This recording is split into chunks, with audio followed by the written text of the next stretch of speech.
Vous est-il déjà arrivé de vous dire qu'en tant que chrétien, on ne peut pas traverser de moments difficiles, on ne peut pas traverser de problèmes, on ne peut pas être malheureux, on ne peut pas être malade. Et puis vous avez pensé ça pendant un temps et la dure réalité de la vie vous a rattrapé. Les combats se sont enchaînés, les difficultés, peut-être même les maladies se sont enchaînées. Et nous réalisons que finalement, nous sommes des êtres humains comme les autres qui ne sont pas exempts des difficultés, exempts des problèmes. Mais par contre, nous savons que dans nos problèmes et nos difficultés, notre Dieu est celui qui prend tellement bien soin de nous. Et j'aimerais vous laisser cette pensée que j'ai intitulée « Dans la difficulté, regarde à Jésus ». La Bible dit dans le psaume 34, verset 20, que le malheur atteint souvent le juste, mais l'Éternel l'en délivre toujours. Et c'est vrai que le malheur peut peut-être se déchaîner sur nous. Les difficultés peuvent être là. C'est difficile, on n'arrive pas à s'en sortir. Mais nous savons une chose, c'est que dans nos difficultés, notre Dieu veille et prend bien soin de nous. Le premier point que j'aimerais souligner avec vous, c'est que dans la difficulté, regarder à ce qui ne va pas ne fera que me tirer véritablement vers le bas.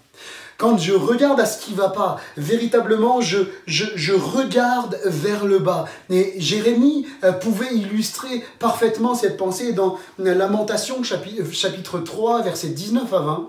Jérémie va dire quelque chose de fort. Il va dire « Quand je pense à ma détresse et à ma misère, à l'absinthe et au poison, quand mon âme s'en souvient, elle est abattue au-dedans de moi. » Quand je pense à ma misère, quand je pense à mon malheur, quand je pense à mon épreuve, mon âme, elle va pas bien. Mon âme, elle est tirée véritablement vers le bas. Et c'est chaque fois que nous regardons à ce qui ne va pas dans nos vies, chaque fois que nous concentrons nos pensées, nous concentrons nos regards sur le malheur qui nous atteint, alors nous ne voyons même pas la délivrance que Dieu veut nous donner. Chaque fois que je regarde dans mon épreuve, dans ma difficulté, à ce qui ne va pas, quelque part, je me dirige vers le bas, je me tire moi-même vers le bas. Dans ta difficulté, regarde à celui qui est plus grand que ta difficulté. Souvent, et c'est humain, on regarde à ce qui ne va pas. On regarde à ce qui nous chagrine, à ce qui nous fait de la peine. Mais on n'avance pas comme ça.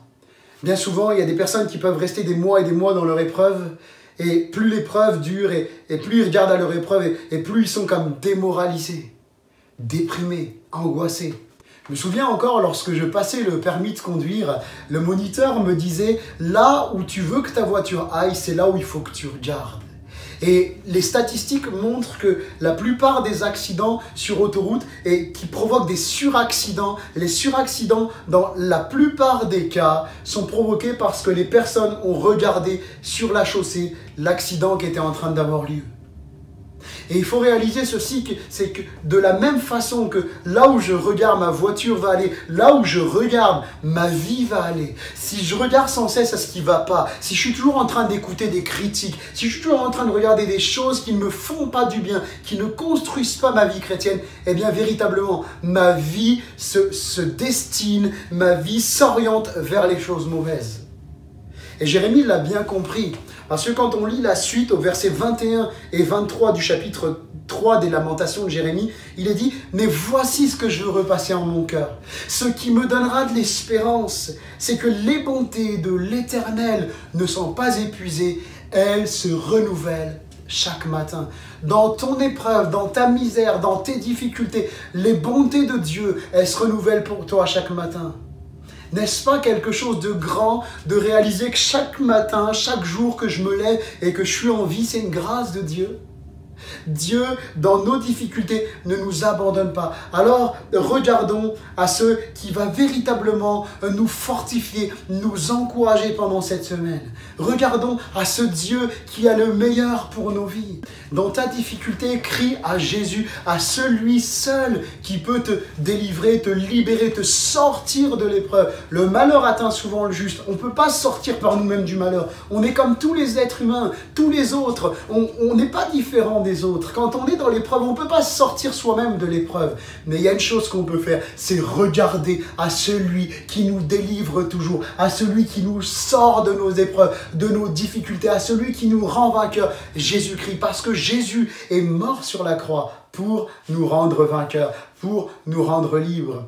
Et dans ta difficulté, crie à Jésus. Le psaume 34, verset 7 nous dit « Quand un malheureux crie, l'Éternel l'entend et il le délivre de toutes ses détresses. » Je ne sais pas c'est quoi ton malheur. Je ne sais pas ça fait combien de temps que tu es dans la difficulté. Je ne sais pas ça fait combien de temps même que tu cries à Dieu et puis que tu as l'impression que tu ne vois rien venir. Mais j'aimerais simplement te dire, mon frère, ma soeur, mon ami, prends courage, continue à t'approcher de Dieu, continue à crier à Dieu. L'Éternel l'en délivre toujours. Quand un malheureux crie, l'Éternel l'entend. Ton Dieu t'entend. Ton Dieu n'est pas sourd à tes prières.